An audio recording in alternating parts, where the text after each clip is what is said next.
എന്റെ പോളച്ച, ഞാൻ ഈ കോടതിയിലെത്തുമ്പോ ഉണ്ടല്ലോ എന്തൊരു മനസ്സുവെന്നല്ലോ. Good morning. Good morning. അതിനകത്ത് വാദിക്കൂട്, പ്രതിക്കൂട്, ജഡ്ജ്, വക്കീലന്മാരും പോലീസന്മാരും. Dinesh sir good morning. Good morning.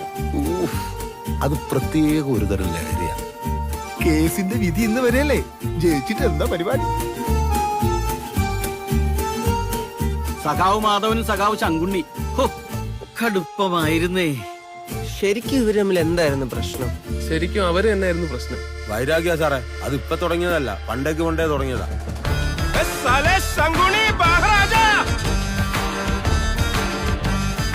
തന്റെ കേസ് ഞാൻ എടുക്കുന്നില്ല. നിങ്ങൾ രണ്ടുപേരും നമ്മുടെ പാർട്ടിക്കാരായി, അല്ലെങ്കിൽ ഈ കേസ് പുഷ്പം പോലെ പരിഹരിക്കാൻ.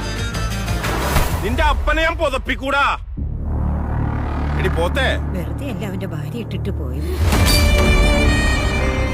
വൈരാഗ്യം കാരണേ എനിക്ക് പുറത്തേക്ക് നടക്കാൻ വേണ്ടായി. അവന്മാര് കൂടിയല്ലേ ഇതിനെ ഒപ്പിച്ചേ. അത് ചെയ്യാൻ ഈ പഞ്ചായത്തിൽ അയാളുള്ളൂ. കോടതി എന്റെ കൂടെ എല്ലാത്തിനും പെടുത്തി. ഇതിനൊരു അവസാനമില്ലേ? എത്ര വർഷമായിടാ ഈ കേസിന്റെ പുറകെ നടക്കാൻ തുടങ്ങിയിട്ട്? 30 വർഷമല്ലേ ഉള്ളൂ. 30 വർഷം.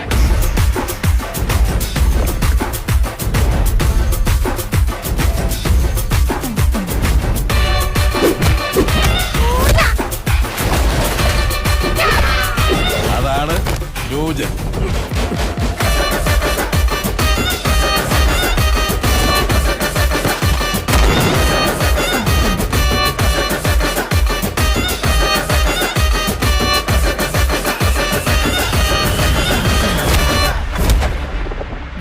നമ്മുടെ അപ്പന്മാരുടെ കാമുകി. No, no, I want